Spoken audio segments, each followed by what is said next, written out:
Students welcome two aspirants मंत्रा। तो आइए आज एक और इम्पॉर्टेंट सीरीज़ करते हैं अपनी एमसीक्यूज़ की। ठीक है, हमारे टर्म 1 के एग्जामिनेशंस हैं तो उसके हम प्रिपरेशन कर रहे हैं। आज का चैप्टर है केमिकल रिएक्शन एंड इक्वेशंस। तो चलिए स्टार्ट करते हैं, देखते हैं फर्स्ट क्वेश्चन से। पहला क्वेश्चन है, एक केमिकल रिएक्शन हमको दे रखी है when magnesium oxide is reacted with HCl। तो कहीं ना कहीं हमको मैग्नीशियम क्लोराइड सॉल्ट मिलता है, वाटर और क्लोरीन एटम मिल रहा है। अब बेसिकली पूछ रहा है इसमें ऑक्सीडाइजिंग एजेंट क्या है। तो ध्यान रखना, ऑक्सीडाइजिंग एजेंट वो एजेंट होते हैं जो इजीली अपना ऑक्सीजन किसी को भी गिव अप कर दे। यानी कि अब देखो क्या है, यहाँ पे MnO2 है तो बेसिकली इस रिएक्शन में ये MnO2 MnCl2 बन रहा है। यानी कि इस रिएक्शन में ऑक्सीडाइजिंग एजेंट क्या हो जाएगा, विच इजीली गिव अपना ऑक्सीजन एटम, जो अपना ऑक्सीजन एटम दे देगा। यानी कि MnO2 is the right answer.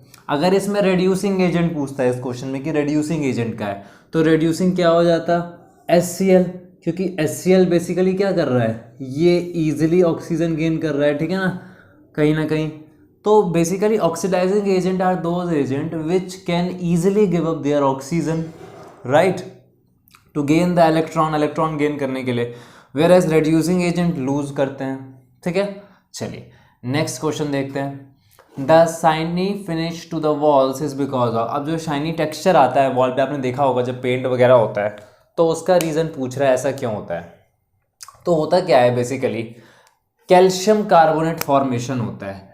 Calcium carbonate formation होता है, कैसे होता है, जो कैल्शियम हाइड्रोक्साइड होता है, बेसिकली कैल्शियम हाइड्रोक्साइड वो क्या करता है, सराउंडिंग कार्बन डाइऑक्साइड के प्रेजेंस में रिएक्ट करता है 1 से 2 दिन में।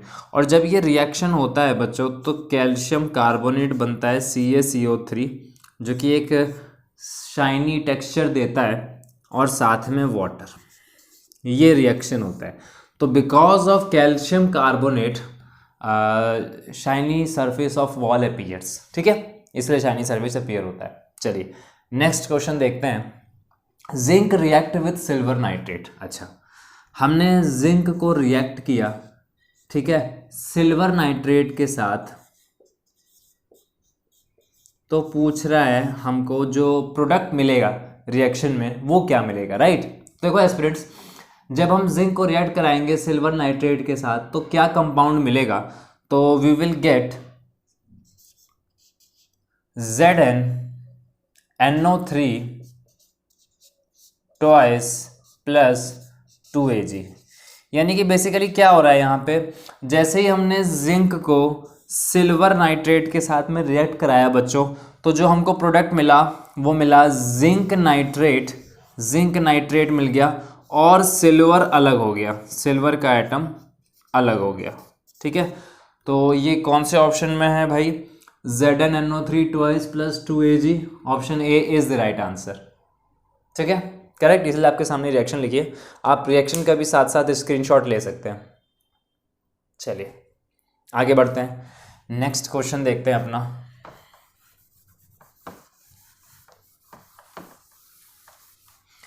नेक्स्ट क्वेश्चन कह रहा है which one of the following process involve chemical reaction. अब इसमें से कौन सा ऐसा प्रोसेस है जो केमिकल रिएक्शन इन्वॉल्व कर रहा है, राइट। केमिकल रिएक्शन क्या होता है, ऐसा रिएक्शन जिसमें एक से ज़्यादा कंपाउंड फॉर्म होते हैं, न्यू सब्सटेंस फॉर्म होता है, राइट।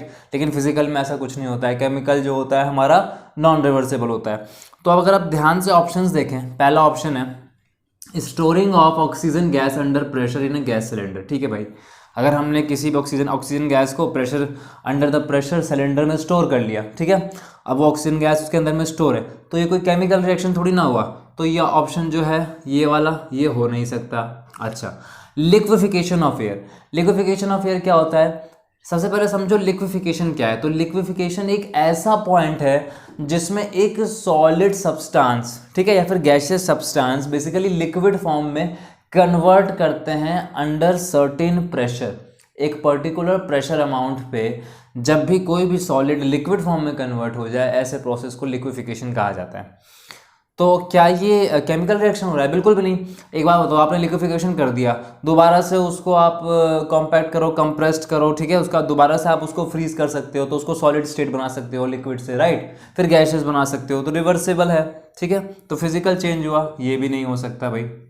ही अब अगला है keeping petrol in A China dish in open. अब एक चाइना डिश लिया हमने, उसमें पेट्रोल डाल दिया, तो पेट्रोल डाल दिया तो क्या हुआ, कुछ केमिकल रिएक्शन होगा? बिल्कुल भी नहीं, इसमें भी कोई केमिकल रिएक्शन नहीं होगा, तो ये भी नहीं हो सकता। बचा कौन सा ऑप्शन? डी।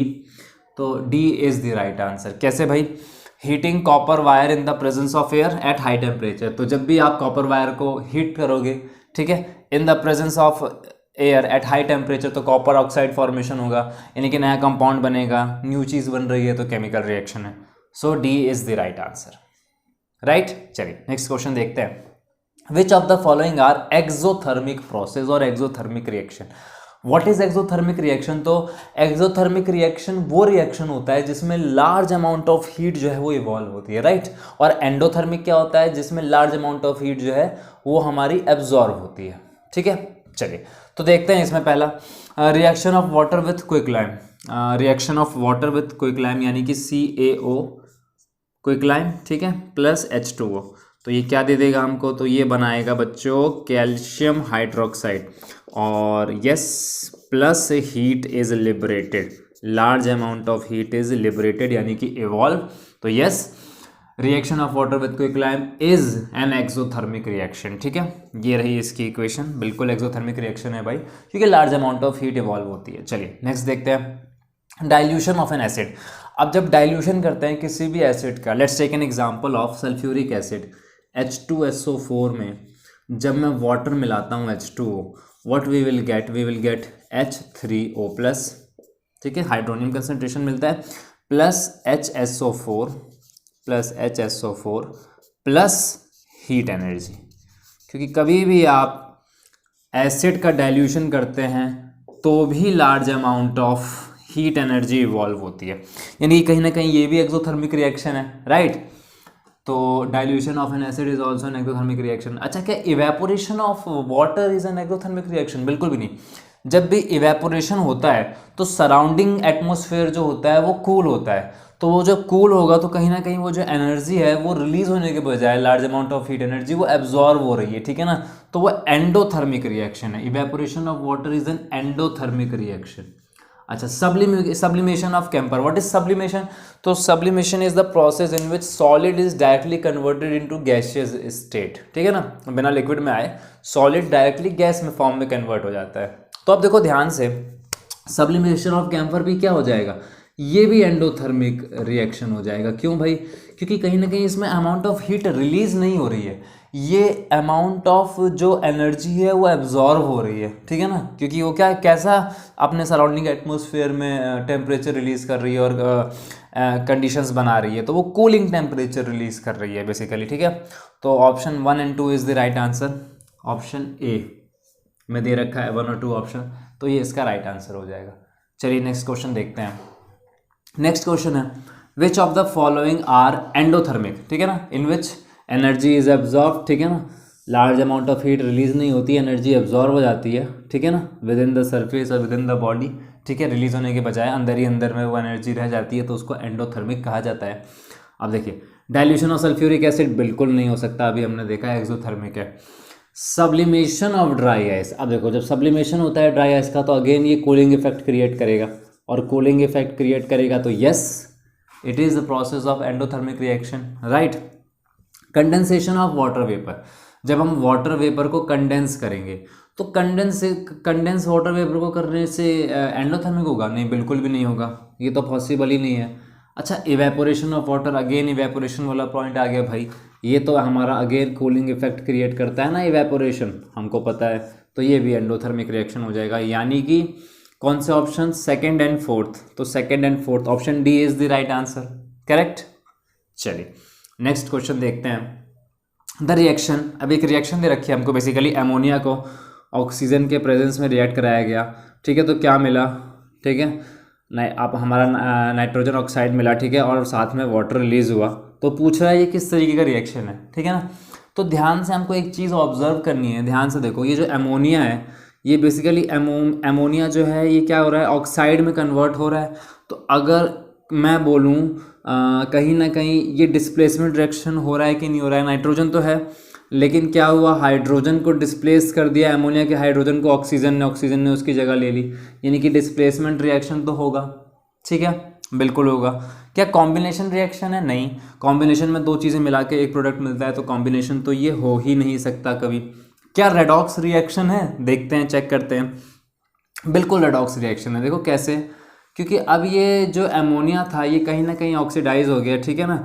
और देखो ध्यान से, ये जो O2 था अब, ठीक है, ये वाटर के फॉर्म में बन रहा है, तो ऑक्सीडेशन और रिडक्शन इसमें साइमल्टेनियसली हो रहा है, ऑक्सीडेशन भी हो रहा है और रिडक्शन भी। तो when both oxidation and reduction takes place in a same reaction, then these kind of reactions are known as redox reaction. तो बिल्कुल सही भाई, रेडॉक्स रिएक्शन भी होगा। क्या न्यूट्रलाइजेशन रिएक्शन है? Acid plus base give salt and water? बिल्कुल भी नहीं, हो ही नहीं सकता। यानी कि option number first and option number 3, first and third, C, option C is the right answer, ठीक है। तो आई होप हमारे पहले चैप्टर केमिस्ट्री के क्वेश्चंस भी आपको आज कंसेप्ट्स कुछ क्लियर होंगे, क्वेश्चन समझ आए होंगे। Thanks for joining aspirants Mantra, have a great day.